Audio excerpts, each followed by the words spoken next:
तुमचं सर्वांचं मनापासून स्वागत. बऱ्याच दिवसानं व्हिडिओ आला या चॅनलवर, कारण बागकाम सुरूच राहते. आणि आज आपण साबण बनवूया. दिवाळीच्या उठण्याच्या पुड्या होत्या आणि थोडीशी हळद घेतले, एका पातेल्यामध्ये पाणी टाकलं आणि वर बघा आता वाटं ठेवलं. तोपर्यंत आपण काय करू, इथं हे मिक्स करून घेऊ. 2 चमचे हळद आणि 2 चमचे उटणं घेतलं. आणि बघा आता हे थोडंसं मी घेते याच्यात साबण बेस आणि थोडीशी घरातली साबण घेते. आणि मला हळदीच्या उटण्याच्या पुड्या खूप दिवसाच्या पुडलेल्या होत्या आणि त्याच्यामुळे ही साबण बनवायचा विचार आला होता. बऱ्याच दिवसाचे बनवले, साबण वापरून झाले, पण व्हिडिओ मात्र आला नाही. चला मात्र आज देऊया म्हटलं.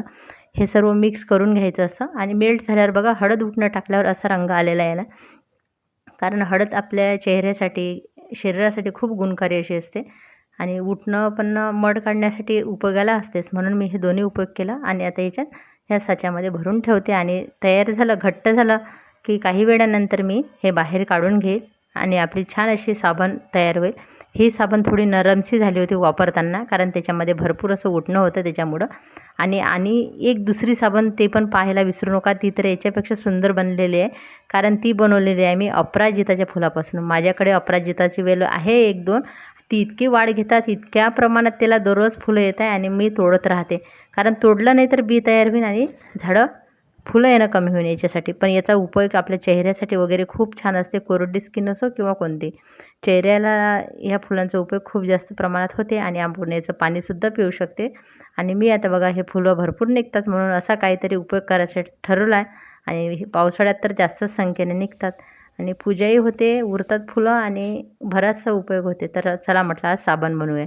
बघा आता मी काय केलं, सर्वात पहिले पातेल्यात पाणी टाकून याच्यामध्ये असे फुलं टाकले आणि याचा पूर्ण अर्क पाण्यामध्ये उतरेपर्यंत ठेवून देते. आता पाणी छान घट्ट झालं, पण मी गेली वर आणि तोपर्यंत आपलं पाणी पूर्ण जळून गेलं, म्हणून थोडंसं पाणी परत टाकलं आणि परत उकळायला ठेवलं.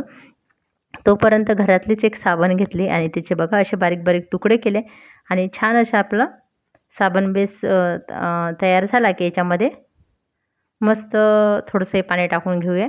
आणि अशा पद्धतीने मी घरातली साबण कापून घेतली होती. आणि नंतर आपण असं ते फिरवत राहायचं. थोडं मेल्ट झालं की लगेच मी आपण अपराजिताचा फुलांचा जो अर्क आहे तो याच्यामध्ये टाकून घेऊया आणि सुंदर अशी आपली साबण तयार होईल.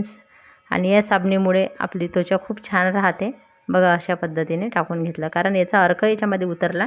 आणि माझी कल्पना ही बऱ्याच दिवसाची होती, पण आज मला ते सत्यात उतरवायची होती. आणि मी जेव्हा मुलीला म्हटलं, मुलगी पण म्हटले हो आई करशील हे, आणि म्हटलं चला करून घेऊया. बघा अशा पद्धतीने मी असं टाकून घेतलेलं आहे. खूप दिवसापासून केलेले आहे साबणी, पण आज दाखवण्याचा चान्स मात्र आज आलेला आहे. कारण बागकामाविषयी भरपूर व्हिडिओ येतात, पण याच्याविषयी थोडे कमीच होत आहे. बघा किती सुंदर आपली साबण तयार झालेली आहे. तुम्हाला कशी वाटली नक्की सांगा. आणि बागकामाला वॉटर लिली कमळपेक्षा तर वॉटर लिली भरपूर प्रमाणात तयार झालेली आहे, त्याच्यामुळे मी सेलसुद्धा करणार आहे माझी छोटी बाग या चॅनलवर. धन्यवाद. तुमच्या मनापासून व्हिडिओ पूर्ण बघितल्याबद्दल धन्यवाद.